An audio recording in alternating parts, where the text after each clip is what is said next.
الحمد لله. الحمد لله الذي لا ينبغي الحمد إلا له، وما نحن إلا بالله وله، والصلاة والسلام على رسول الله وعلى آله وصحابته أجمعين. معاشر الإخوة الأعزاء، المغرب بلد مسلم يحكمه أمير المؤمنين، ومشروعية أمير المؤمنين مأخوذة من حمايته لهذا الدين وانتسابه لبيت النبوة، بيت رسول الله صلى الله عليه وسلم. إذن بسقوط الشريعة والتحول المزعوم لبعض المغاربة، التحول من دولة دينية إلى دولة ليبرالية، ففي هذه الحالة لا تبقى هناك إمارة. لماذا؟ لأن نقول أمير المؤمنين ولا نقول أمير العلمانيين، لأنه لا إمارة إلا على المؤمنين. أما العلمانية أصلا ليس لها إمارة. وفي الدستور أن الإسلام هو دين الدولة، والإسلام هو دين ينبني على القرآن والسنة. إذن المغرب كدولة إسلامية لا بد له من الالتزام بالأحكام القرآنية الموجودة في المدونة أصلا، لأنها أحكام إلهية قطعية، والأصل أنه لا اجتهاد ولا تعديل ولا تغيير مع النصوص القرآنية، فهي خط أحمر لم يتجاوزها الشعب المغربي من أول بيعة له إلى يومنا هذا. هذا هو الحال حتى خرج علينا العلمانيون، وهم قلة في هذا البلد بحيث لا يتجاوزون 5%، وأرادوا تغيير المدونة تغييرا جذريا والضرب بالنصوص القرآنية عرض الحائط. ومن يقول بإسقاط النصوص القرآنية كأنه يقول أنه يفهم أحسن من الله، وكأنه يقول أن الله سبحانه وتعالى أخطأ في حق المرأة وظلمها وهو خالقها، تعالى الله عن ذلك علوا كبيرا. وكأن هذا الإنسان يقول كذلك أن الله أخطأ في تقسيم الإرث وفي معادلاته، هذا عنده الثلث وذاك عنده النصف وتلك عندها الربع إلى غير ذلك. إذن تغيير النصوص القرآنية معناه أن الله سبحانه وتعالى أخطأ في رسم المعادلة، تعالى الله علوا كبيرا عن ذلك. والغريب أن العلمانيين يسارعون في باطلهم، لا يخافون من السجن ولا يخافون حتى من الملك. الملك يقول أنا لا أحرم ما أحل الله ولا أحلل ما حرم الله، وعصيد يقول باسمهم الحلال والحرام الذي تكلم عنه الملك ليس هو كما نراه نحن السياسيين. وهذا تجرؤ كبير وسابقة ومصادمة كبيرة. هؤلاء العلمانيين وهم مدفوعين، لا علاقة لهم بالحلال والحرام، فالمنظومة العلمانية لا تشمل كلمة الحلال والحرام، لأن الحلال والحرام هي تنتمي إلى المنظومة الدينية التي يترأسها ملك البلاد ومن اختصاصاته. وقد قال كلمته، بل قال الملك بالحرف الواحد تعديل المدونة وليس تغيير المدونة، قلبوها. لكن مع الأسف الحداثيين والعلمانيين قاموا بضجة كبيرة وضخموا وهولوا الأمور وهولوا المشاكل من أجل تغيير المدونة تصبح مدونة علمية، وعملوا على تغييب العلماء، لأنهم كانوا يعلمون أن العلماء أقوياء سيقولون لا طاعة لمخلوق في معصية الخالق، ويعرفون أن المغاربة قد يسكتون على الغلاء، المغاربة قد يسكتون على قلة المصالح الاجتماعية، بل المغاربة قد يسكتون على الظلم الاجتماعي، ولكن المغربي الحر لا يسكت عن تغيير دينه. فلماذا تتجرؤون على دين الله في مدونة الأسرة؟ سبحان الله، هناك حملة هستيرية وغير قانونية على الرجل المغربي بالأخص وعلى المرأة المغربية. والله يأتي على أهل الحق لحظة يظنون فيها أنهم مجانين من فرط الثقة والوقاحة التي يتكلم بها أهل الباطل. تعرفون لماذا لعن الله الأمم السابقة؟ تدرون لماذا؟ قال الله تعالى: كانوا لا يتناهون عن منكر فعلوه. لا ينهى بعضهم البعض عن منكر، علماؤهم سكتوا عن قول الحق ولا ينهون عن المنكر، فعم البلاء فجاء أمر الله سبحانه وتعالى. المشكل أن في بلادنا دائما نتكلم عن حرية التعبير. المصيبة أنه باسم حرية التعبير يسب الرب، وباسم حرية التعبير يسب الدين، وباسم حرية التعبير العلمانيين الذين يضربون حتى في إمارة المؤمنين، وهذا في اليوتيوب وفي الفيسبوك في كل مواقع التواصل الاجتماعي. أنتم تعرفون هذا، لا يخفى على أحد.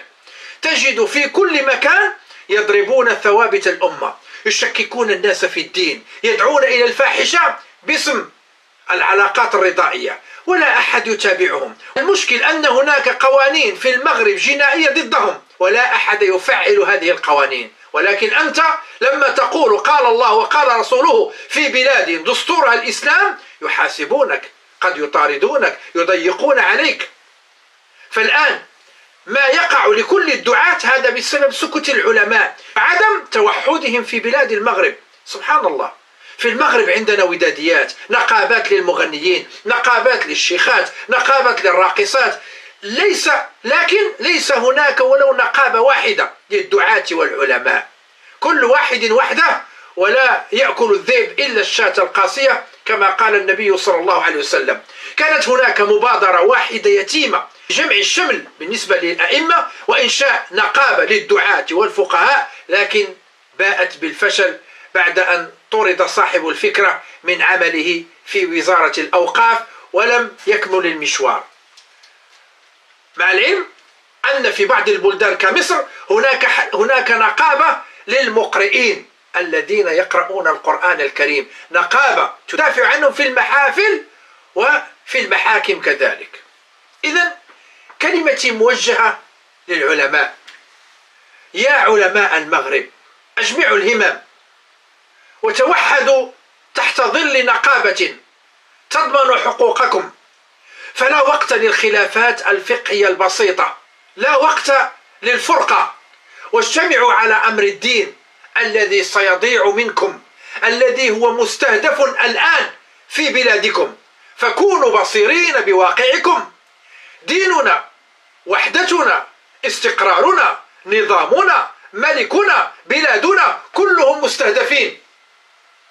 هناك تحديات كبيرة، فقوموا بما ألزمكم الله سبحانه وتعالى. ادعوا إلى سبيل ربك بالحكمة والموعظة الحسنة، وقال النبي صلى الله عليه وسلم: بلغوا عني ولو آية، واعلموا أن ضمان استقرار البلاد هم العلماء، وعلى رأسهم أمير المؤمنين. فما لي لا أراكم يا علماء المغرب، يا من درستم في المدارس العتيقة، وكل مكونات الشعب المغربي أعانتكم، وأنتم طلبة تدرسون، أعانتكم ماديا ومعنويا، والآن قد صرتم علماء وأصبحت لكم مكانة وحياة طيبة. أصبحتم تخونون دين الله وتخونون المغاربة بسكوتكم، وإن سكتتم فتبا لكم ولعلمكم، والله سيدخلكم النار بسكوتكم. فالساكت عن الحق هو شيطان أخرس. المغاربة أعانوك أيها العالم لتكون عالما، لتقوم بمقام الله سبحانه وتعالى في الأرض. قال الله تعالى: فلولا نفر من كل فرقة منهم طائفة ليتفقهوا في الدين ولينذروا قومهم إذا رجعوا إليهم لعلهم يحذرون. فاخرجوا إلى الساحة وفقهوا الناس في الدين، وقولوا كلمة حق في من يريد تغيير المدونة، في حق هؤلاء الذين أرادوا أن يخرجوكم عن دينكم بطريقتهم الخاصة. نحن لا نطلب منكم شيئا آخر، فقط الكلمة. فأنا لم أرى أحد في الساحة، فقط رأيت مصطفى بن حمزة حفظه الله تكلم وقال كلمة حق. هذا عالم، ومن ورائه دعاة كالخطيب الذي أدلى بدلوه يوم العيد. ولكن أغلب العلماء هل تحس منهم من أحد أو تسمع لهم ركزة كما قال الله تعالى؟ فما الفرق بينكم يا علماء وبين الدكتور مصطفى بن حمزة حفظه الله؟ الذي وقف وقفة عالم عامل. من وقف وراءه منكم يا علماء؟ وأنتم تعلمون أن المؤمن ضعيف بنفسه قوي بإخوانه. يا علماء المغرب، فرق بين عالم يرجو ما عند الله ويخاف ما عند الله ويعرف أن الدنيا فانية وسيموت وسيسأله الله عن علمه، وآخر نام وفضل متاع الحياة الدنيا. قال الله تعالى: بل توثرون الحياة الدنيا والآخرة خير وأبقى. هؤلاء العلماء لا بد أن يقتنعوا أن الآخرة خير وأبقى. وكان عندكم يقين في الله لا تظنون أن الله سيخذلكم ويسلمكم إلى هؤلاء. هذا ظنكم بالله يا علماء الشريعة. نحن نظن بالله خيرا وليس سوءا. قال الله تعالى: ألا إن أولياء الله لا خوف عليهم ولا هم يحزنون الذين آمنوا وكانوا يتقون لهم البشرى في الحياة الدنيا وفي الآخرة. يا علماء المغرب، الله تعالى يقول: إنا نحن نزلنا الذكر وإنا له لحافظون.